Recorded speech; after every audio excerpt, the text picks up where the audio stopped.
ദൈവനാമത്തിന് മഹത്വമുണ്ടാകട്ടെ. ഇത് നാസർ മുഹമ്മദ് ഒരു ഇസ്ലാമിക കുടുംബത്തിൽ നിന്നും യേശുക്രിസ്തുവിനെ സ്വന്തം രക്ഷിതാവും ദൈവമായി സ്വീകരിച്ച് കഴിഞ്ഞ 13 വർഷങ്ങളായി കർത്താവിന്റെ മകനായി തീർന്ന് ഇപ്പോൾ സുവിശേഷ വേലയിൽ ആയിരിക്കുന്ന പാസ്റ്റർ നാസർ മുഹമ്മദ്. കഴിഞ്ഞ നാളുകളിൽ തന്റെ ജീവിതത്തിൽ യേശുക്രിസ്തുവിനെ കണ്ടുമുട്ടിയ അനുഭവങ്ങളെ സംബന്ധിച്ച് പ്രിയ ദൈവദാസനുമായി സംസാരിപ്പാൻ ഒരവസരം ദൈവം നൽകിയതനുസരിച്ച് താൻ എങ്ങനെയാണ് യേശുവിനെ കണ്ടുമുട്ടിയതെന്നും എങ്ങനെയാണ് സുവിശേഷ വേലക്കാരനായി മാറിയതെന്നും തന്റെ അനുഭവ സാക്ഷ്യത്തെ പങ്കുവയ്ക്കുവാൻ ദൈവം ഒരുക്കിയ ഈ ഒരവസരം ഇത് കാണുകയും കേൾക്കുകയും ചെയ്യുന്ന അനേകരുടെ ജീവിതത്തിൽ രക്ഷകനായ യേശുവിനെ കണ്ടുമുട്ടുവാൻ കാരണമായി തീരട്ടെ എന്ന് ആത്മാർത്ഥമായി പ്രാർത്ഥിക്കുന്നു. ദൈവത്തിന്റെ പരിശുദ്ധ നാമത്തിന് സ്തോത്രം ചെയ്യുന്നു. ഈ സന്ദർഭത്തിൽ പാസ്റ്റർ നാസർ മുഹമ്മദ് അവരോട് കർത്താവിനെ കണ്ടുമുട്ടിയ സാക്ഷ്യം ചോദിക്കുവാനായിട്ട് അത് മറ്റുള്ളവർക്ക് പ്രയോജനമാകത്തക്ക നിലയിൽ അത് സാക്ഷീകരിക്കാൻ തക്കവണ്ണം അങ്ങനെ അത് ചോദിച്ച് മനസ്സിലാക്കാൻ ഒരു സന്ദർഭം ലഭിച്ചതിനായി ഞാൻ ദൈവത്തെ സ്തുതിക്കുന്നു. ഈ സന്ദർഭം അതിനായിട്ട് വിനിയോഗിക്കുകയാണ്. നമുക്ക് അദ്ദേഹത്തോട് ചോദിക്കാം. കർത്താവിന്റെ ദാസനുമായിട്ട് ഇങ്ങനെ സംസാരിക്കാനായിട്ട് ഒരവസരം ലഭിച്ചതോർത്ത് ഞാൻ ദൈവത്തെ സ്തുതിക്കുന്നു. നമ്മൾ സംസാരിക്കുന്ന ഈ കാര്യം ദൈവനാമത്വത്തിനായിട്ട് തീരേണ്ടതിന് ഏൽപ്പിച്ച് കൊടുക്കുകയാണ്. കർത്താവിന്റെ ദാസന്റെ പേര്, ശരിയായിട്ടുള്ള പേര് എന്താണെന്ന് പറയാം. എൻ്റെ പേര് നാസർ എം എന്നാണ്. ഒഫീഷ്യൽ അറിയപ്പെടുന്നത് നാസർ മുഹമ്മദ് എന്നാണ്. അപ്പം മുസ്ലിം ബാക്ക്ഗ്രൗണ്ടിൽ നിന്നാണ് വന്നിരിക്കുന്നത് എന്ന പേരിൽ നിന്ന് തന്നെ നമുക്കത് മനസ്സിലാക്കുവാൻ സാധിക്കുന്നു. എങ്ങനെ ഈ യേശു കർത്താവിനെ രക്ഷിതാവായി സ്വീകരിക്കാനുള്ള സന്ദർഭം എങ്ങനെയുണ്ടായി, എങ്ങനെ യേശുവിനെ കണ്ടുമുട്ടി എന്നുള്ളത് വിവരിക്കാമോ? അത് വളരെ ഒരുപാട് ടൈം എടുത്ത് പറയേണ്ടതാണെങ്കിലും ചുരുക്കമായി പറയുമ്പോൾ, ഞാൻ ഒരു 10ാം ക്ലാസ് വരെയൊക്കെ പഠിക്കുന്ന സമയം എൻ്റെ വൈകല്യത്തിൻ്റെ ആഴം എനിക്കറിയത്തില്ലായിരുന്നു. 10ാം ക്ലാസ് പഠിക്കുന്ന പ്രായമൊക്കെ ആയപ്പോൾ എൻ്റെ വൈകല്യം മുഖാന്തരമുള്ള പ്രയാസങ്ങൾ, അതിന്റെ ബുദ്ധിമുട്ടുകളൊക്കെ എനിക്ക് മനസ്സിലായി. വൈകല്യം എന്നത് ജന്മന അല്ല, അത് പോളിയോ രോഗം. 4 വയസ്സ് വരെ യാതൊരു വിധത്തിലുള്ള രോഗമൊന്നുമില്ലായിരുന്നു. നല്ല ആരോഗ്യമുള്ള ഒരു കുഞ്ഞായിരുന്നു. ഏകദേശം 4 വയസ്സ് പ്രായമാകുമ്പോഴാണ് പോളിയോ രോഗം പിടിപെടുന്നത്. അങ്ങനെ പോളിയോ രോഗത്താൽ ഒത്തിരി വൈകല്യമുള്ളൊരു വ്യക്തിയായി തീർന്നു. അതായത് കണ്ണിന്റെ കൃഷ്ണാമണി ഉൾപ്പെടെ ചലിപ്പാൻ കഴിയാത്ത ഒരവസ്ഥയിലായിരുന്നു. എൻ്റെ മാതാപിതാക്കൾക്ക് ഒരു സാമ്പത്തികമുള്ളൊരു കുടുംബമായതുകൊണ്ട് അന്നത്തെ കാലഘട്ടത്തിൽ നൽകാവുന്ന മാക്സിമം ചികിത്സ എനിക്ക് തന്നു. എന്നിട്ടും വലിയ മാറ്റമൊന്നും ഉണ്ടായിരുന്നില്ല. പക്ഷെ ഒരു കുഞ്ഞ് ആന നടക്കുന്നത് പോലെ മുട്ടുകുത്തി നടക്കാവുന്ന സാഹചര്യമാണ് അന്ന് എനിക്ക് ലഭിച്ചിരുന്നത്. അങ്ങനെ എൻ്റെ പിതാവ് ഒരു ലിബറൽ ചിന്താഗതിക്കാരനാണ്. അതൊരു വലിയ ഒരു ഇസ്ലാമിക മത പ്രാന്ത് പോലെയുള്ള ഒരു ചിന്താഗതിക്കാരനല്ല, കമ്മ്യൂണിസ്റ്റ് ചിന്താഗതിക്കാരനായിരുന്നു. അപ്പോൾ അദ്ദേഹം എന്നെ ചുമന്നു കൊണ്ടുപോയിട്ട് അടുത്തുള്ള വിദ്യാലയത്തിൽ പഠിപ്പിച്ചു 4ാം ക്ലാസ് വരെ. 4ാം ക്ലാസ്സിന് ശേഷമായി തമിഴ്നാട്ടിൽ നിന്ന് എനിക്ക് 3 ചക്രമുള്ള സൈക്കിൾ ഇന്ന് ഗവൺമെന്റ് ഫ്രീ കൊടുക്കുന്നുണ്ട്. അന്ന് അതിനുള്ള അറിവ് നമുക്കില്ലായിരുന്നു. എൻ്റെ പിതാവ് പൈസ കൊടുത്ത് സൈക്കിൾ എനിക്ക് വാങ്ങിത്തന്ന് എൻ്റെ പിതാവ് ആ സൈക്കിൾ തള്ളിക്കൊണ്ട് 10ാം ക്ലാസ് വരെ എന്നെ പഠിപ്പിച്ചു. 10 ഞാൻ പാസ്സായി. പിന്നെ പ്രീ ഡിഗ്രി പഠിക്കാൻ പോകുക എന്ന് പറഞ്ഞാൽ ഇന്നത്തെ പോലെ അന്നത്തെ റോഡ് സംവിധാനങ്ങളോ കോളേജ് സിറ്റുവേഷനോ നമുക്ക് അനുയോജ്യമല്ല, അത്രയും വൈകല്യമുള്ളത് കൊണ്ട്. എത്ര വർഷങ്ങൾക്ക് മുമ്പ്? ഒരു 1997. അപ്പോൾ അന്ന് കോളേജ് ഉണ്ടെങ്കിൽ എൻ്റെ വീടെന്ന് പറയുന്നത് ആലത്തൂർ താലൂക്കിലെ കാവശ്ശേരി പഞ്ചായത്ത് കഴിഞ്ഞിച്ചുങ്കും വള്ളിക്കാട്ടിലാണ് എൻ്റെ വീട്. അവിടെ നിന്ന് കോളേജ് എന്ന് പറയുന്നത് 7 കിലോമീറ്റർ ഉണ്ട്. അപ്പോൾ വൈകല്യമുള്ള ഞാൻ ഒരിക്കലും എനിക്കങ്ങനെ കോളേജിൽ പോയി പഠിക്കുക എന്ന് പറഞ്ഞു കഴിഞ്ഞാൽ ഒരു അസാധ്യമാണ്. അതിൽ ശാരീരികമായി ഒത്തിരി ബുദ്ധിമുട്ടുകളുണ്ട്. അപ്പോൾ അതുകൊണ്ട് അത് സാധ്യമല്ല. ഞാൻ വീട്ടിലിരുന്നാണ് പഠിച്ചത്. കോളേജിൽ പഠനം വീട്ടിലിരുന്നാണ് പഠിച്ചത്. അപ്പോൾ ഈ കോളേജ് ജീവിതത്തിൽ ആയിരിക്കുന്ന സമയത്ത് യേശു കർത്താവിനെ കണ്ടുമുട്ടിയ സന്ദർഭമായിരുന്നു. എപ്പോഴാണ് യേശു കർത്താവിനെ കണ്ടുമുട്ടിയത്? കോളേജ് ജീവിതത്തിന്റെ ഇടയ്ക്ക് വെച്ച് തന്നെയാണ് കണ്ടുമുട്ടിയത്. അതെങ്ങനെയാ അത് സംഭവിച്ചത്? അത് ഞാൻ വീട്ടിലിരുന്ന് പ്രീ ഡിഗ്രി പഠിച്ചുകൊണ്ടിരുന്നു എന്ന് പറഞ്ഞില്ല. ആ സമയം എൻ്റെ ജ്യേഷ്ഠനിയന്മാരും മറ്റുള്ളവരൊക്കെ അവരുടേതായ ജീവിത സാഹചര്യങ്ങളായപ്പോൾ ഞാൻ വീട്ടിൽ ഒറ്റപ്പെട്ടു പോയി. എനിക്ക് ആ പഠിത്തം കണ്ടിന്യൂ ചെയ്യാൻ കഴിഞ്ഞില്ല. അപ്പോൾ ഞാൻ ആ ഏകാന്തതയിൽ എനിക്ക് വീട്ടിൽ നിന്ന് മാറി നിൽക്കണം എന്നുള്ള ഒരു വലിയൊരു ആഗ്രഹം എൻ്റെ മനസ്സിലുള്ളൂ. അതിന് കാരണം എൻ്റെ ഒരു അപകർഷബോധമാണ്. ഞാൻ മറ്റുള്ളവരിൽ നിന്നും ഒന്നുമല്ല. എനിക്ക് വീട്ടിൽ വരുന്ന ബന്ധുമിത്രാദികളെ ഫേസ് ചെയ്യുവാനും അതുപോലെ തന്നെ എൻ്റെ മാതാപിതാക്കൾക്ക് ഞാനൊരു ബേർഡനായിരിക്കുന്നു എന്നുള്ളൊരു ചിന്താഗതി എന്നെ പറ്റാത്ത സാഹചര്യം കൊണ്ടുള്ളൊരു പ്രയാസമുണ്ട്. അപ്പം ഞാൻ എങ്ങനെയെങ്കിലും വീട്ടിൽ നിന്ന് മാറി നിൽക്കണം. അപ്പോൾ അതിന് ഞാൻ കണ്ടെത്തിയ ഒരു പോംവഴിയായിരുന്നു ആ കാലഘട്ടങ്ങളിൽ വൈകല്യമുള്ളവർക്ക് 10ാം ക്ലാസ് പാസ്സായിട്ടുള്ളവർക്ക് the vocational rehabilitation centre for handicapped എന്ന് പറയുന്ന ഒരു പ്രസ്ഥാനം സെൻട്രൽ ഗവൺമെന്റിന്റെ, അതായത് ട്രിവാൻഡ്രത്ത് മാർവാനിസ് കോളേജിന്റെ തൊട്ടടുത്തായിട്ട് ഒരു സ്ഥാപനമുണ്ട്. അതിൽ പഠിക്കാൻ വരുവാനുള്ള ആഗ്രഹം എൻ്റെ മാതാപിതാക്കളോട് ഞാൻ പ്രകടിപ്പിച്ചു. ആദ്യം അവർ സമ്മതിച്ചില്ല. ഒരുപാട് വാശി പിടിച്ചിട്ട് അതിൻ്റെ പുറത്ത് മാതാപിതാക്കളോട് വാശി പിടിച്ചാണ് അവരെന്നെ കൊണ്ടുവിട്ടത്. കാരണം അതിന് ഇത്രയും വൈകല്യമുള്ള ഞാൻ സ്വന്തമായിട്ട് വസ്ത്രം അലക്കുക, ഭക്ഷണം വയ്ക്കുക, കഴിക്കുക, എൻ്റെ മാതാപിതാക്കൾക്ക് എന്നെ ഉപേക്ഷിക്കാൻ കഴിയാത്ത, ഇതിനൊക്കെ വളരെ ബുദ്ധിമുട്ടി കാണുമല്ലോ സ്വന്തമായി കാര്യങ്ങൾ ചെയ്യാൻ. മറ്റുള്ളവരുടെ സഹായമില്ലാതെ നമുക്ക് ചെയ്യാൻ പറ്റാത്ത അവസ്ഥകളായിരുന്നു. തീർച്ചയായും ഞാൻ ഒരു വീൽ ചെയറിലും മറ്റുള്ളവരുടെ സഹായം കൊണ്ട് മാത്രം ജീവിച്ചിരുന്ന ഒരു വ്യക്തി. അത്രമാത്രം വൈകല്യം ഉണ്ടായിരുന്നു എനിക്ക്, ഒരുപാട് വൈകല്യം ഉണ്ടായിരുന്നു. അതുകൊണ്ട് ഞാൻ മാതാപിതാക്കളോട് വാശി പിടിച്ചാണ് ഞാൻ ഇവിടെ പഠിക്കുവാനായിട്ട് വന്നത്. അങ്ങനെ ഞാൻ അവിടെ ഒരു മാസമൊക്കെ ആദ്യം വന്ന് കുറച്ച് ദിവസങ്ങൾ കഴിഞ്ഞപ്പോൾ ഭയങ്കര ബുദ്ധിമുട്ടായിരുന്നു. തിരിച്ചു പോകണം എന്നുള്ളൊരു ചിന്താഗതി എനിക്കുണ്ടായി. കാരണം തിരിച്ച് വീട്ടിൽ തന്നെ പോകാം. പക്ഷെ എൻ്റെ കൂടെ ഉള്ള പലരും പറഞ്ഞു, നീ തിരിച്ചു പോയി മാതാപിതാക്കളെ എത്ര നാളെ ആശ്രയിക്കും? മാതാപിതാക്കൾ നിന്നെ ഇന്നല്ലെങ്കിൽ നാളെ എന്ത് ചെയ്യും, അവർ വിട്ടുപോകും. അപ്പോൾ നീ ഒറ്റപ്പെട്ടു പോകും. അപ്പോൾ നിന്റെ ജീവിതം എങ്ങനെ മുമ്പോട്ട് പോകും?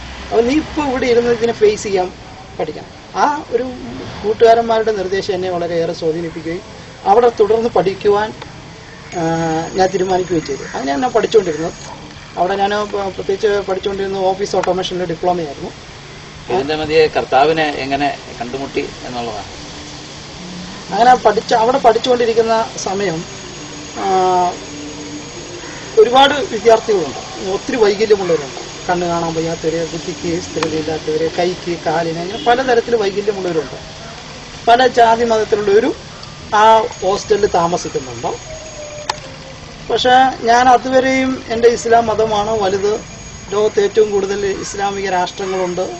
അത് ഒരു അച്ചടക്കത്തിൻ്റെ ഒരു മതമാണ്. അതിൽ അഭിമാനിക്കുകയും ഒരു ഇസ്ലാം എന്ന് പറയുന്ന ഇതിൽ വിശ്വസിക്കുകയും ചെയ്ത് മറ്റുള്ള അവിടെ വരുന്ന ഇസ്ലാമിക മറ്റു വിദ്യാർത്ഥികളുമായി കൂടി അങ്ങനെ ഒരു ഭക്തനായി ജീവിക്കുന്ന ഒരു സമയമായിരുന്നു. അങ്ങനെ ഇരിക്കെ ഒരു യാദൃച്ഛികമായി അവിടെ ഈ നാലാഞ്ചിറ ഓർത്തഡോക്സ് ചർച്ചിലെ അച്ഛൻ കെ എ തോമസ് എന്ന് പറയുന്ന അച്ഛനാണ് ഒരു സുവിശേഷകനുണ്ട്, മിസ്റ്റർ കെ വർഗീസ് എന്ന് പറയും. ഇവർ രണ്ടുപേരും കൂടിയിട്ട് ആ ഹോസ്റ്റൽ സന്ദർശിക്കാനായിട്ട് വരുന്നു. സന്ദർശിക്കാൻ വന്നിട്ട് എൻ്റെ അടുക്കൽ വന്ന അദ്ദേഹം, ഞാൻ ആ സമയത്ത് പഠിച്ചുകൊണ്ടിരിക്കുകയാണ്, ഈ ഷോർട്ട് ഹാൻഡും ടൈപ്പിൻ്റെ ചില നോട്ട്സുകൾ ഞാൻ പഠിച്ചുകൊണ്ടിരിക്കുന്ന സമയം ഈ അച്ഛൻ എൻ്റെ അടുക്കൽ വന്നത് തോളിൽ കൈയിട്ടിട്ട് എന്തോ പേര്, എവിടെ വീട് എന്ന് എൻ്റെ പേഴ്സണൽ കാര്യങ്ങളെല്ലാം ചോദിച്ചറിയാൻ മാത്രമല്ല, പോകാൻ നേരത്ത് എല്ലാവരെയും കൂട്ടി വിളിച്ച് അടുത്ത് വട്ടത്തിൽ നിർത്തി അദ്ദേഹം നമുക്ക് വേണ്ടി അച്ഛൻ പ്രാർത്ഥിച്ചു. അച്ഛൻ്റെ പ്രാർത്ഥന അതിങ്ങനെയായിരുന്നു: കർത്താവേ, ഞങ്ങൾക്ക് എല്ലാവർക്കും കൈയും കാലും ആരോഗ്യം ഉണ്ടായിരുന്ന പൊട്ടും, പക്ഷേ ഇവർക്ക് ആ തരത്തിലുള്ള ആരോഗ്യമൊന്നുമില്ല. ഇവരുടെ അവസ്ഥകൾ ദൈവമേ അറിയണമേ, ഇവർക്ക് വേണ്ടി കരുതണമേ എന്ന് പറഞ്ഞുള്ള അച്ഛൻ്റെ ആ പ്രാർത്ഥന എൻ്റെ ഹൃദയത്തെ സ്പർശിച്ചു. അച്ഛൻ്റെ പ്രാർത്ഥനയാണ് ടച്ച് ചെയ്യുന്നത്. ആ അച്ഛൻ പ്രാർത്ഥിച്ച് പോയപ്പോഴാണ് എന്നെ മനസ്സിൽ ചിന്ത ഉള്ളതായത്. ഈ രാജ്യം, ഇന്ത്യ രാജ്യം, രാമരാജ്യം എന്ന് ഇപ്പോഴും പറയുന്ന അനേകരുണ്ട്. ഇവിടെ 85% ഹിന്ദുക്കളാണ്. ഒരു പൂജാരിയും എൻ്റെ ആ താമസ കാലയളവിൽ ആ ഹോസ്റ്റലിൽ വന്നിട്ടില്ല. ഇവർ ഭക്ഷണം കഴിച്ചോ, ഇവരുടെ അവസ്ഥ എന്താണ്, സുഖം എന്താണ്, ഇവർ എങ്ങനെയാണ് ജീവിക്കുന്നതെന്ന് നോക്കിയിട്ടില്ല. അതുപോലെ തന്നെയാണ് ഇസ്ലാമിക പുരോഹിതന്മാർ ഒരിക്കലും അവിടെ വന്ന് അന്വേഷിക്കുകയൊന്നും ചെയ്തിട്ടില്ല. ഈ പള്ളിയിൽ അച്ഛൻ അവിടെ വന്ന് നമുക്ക് വേണ്ടി പ്രാർത്ഥിച്ചപ്പോൾ അതെൻ്റെ മനസ്സിൽ തോന്നി, ഈ ഇവരുടെ ദൈവം ആരാണ്, ഇവരെങ്ങനെയാണ് ദൈവത്തെ ആരാധിക്കുന്നത്, ഇവരുടെ വേദപുസ്തകത്തിന്റെ പ്രത്യേകത എന്താണെന്നുള്ളൊരു ആഴമേറിയ ഒരു ആഗ്രഹം, അറിയാനുള്ള ഒരു ആഗ്രഹം എന്നുള്ളതാണ്. അതനുസരിച്ച് ഞാൻ പിറ്റേ ദിവസം ആരാധനയ്ക്കായി ക്രിസ്തീയ ആരാധന കാണാൻ വേണ്ടി ആയിട്ട് ഞാൻ ചർച്ചിൽ പോയത്. ആദ്യമായി പോയ ചർച്ച് നാലാഞ്ചിറ ഓർത്തഡോക്സ് ചർച്ചിലാണ് പോയത്. അവിടെ പോയി ഞാൻ ആ ചർച്ചിൻ്റെ അകത്തിരുന്നു. അവിടെ അച്ഛന് മെസ്സേജ് പറഞ്ഞു. ആ ആരാധന അവരുടെ ചൊല്ലും ആരാധനയൊക്കെ വളരെ എനിക്കൊരു അത്ഭുതകരമായി തോന്നി. ആദ്യമായിട്ടാണ് ഇങ്ങനെയാണ് ക്രിസ്ത്യാനികളുടെ ആരാധന എന്ന് മനസ്സിലായി. അതുപോലെ തന്നെ അച്ഛൻ അന്ന് പറഞ്ഞ മെസ്സേജ്, നാം എല്ലാവരും ദൈവത്തിന്റെ സൃഷ്ടികളെന്ന് പറഞ്ഞ ആ മെസ്സേജ് എന്നെ വളരെയേറെ സ്വാധീനിച്ചു. ഞാൻ എന്നോട് തന്നെ ചോദിക്കുകയാണ്, ഞാൻ ദൈവത്തിന്റെ സൃഷ്ടിയാണോ എന്ന് ചോദിക്കുന്ന ഒരു ചിന്ത എന്നിലുള്ളതായി. അങ്ങനെ ആ ഒരു മെസ്സേജ് എന്നെ സ്പർശിച്ചു. ഞാനും ദൈവത്തിന്റെ സൃഷ്ടിയാണോ എന്നുള്ള ചിന്ത ഉള്ളിൽ കടന്നു വന്നപ്പോൾ പിന്നെ അതിനെക്കുറിച്ചുള്ള മുന്നോട്ടുള്ള ചിന്ത എന്തായിരുന്നു? എങ്ങനെ ദൈവവുമായിട്ടുള്ള അടുപ്പത്തിന് അത് കാരണമായി മാറിയത്?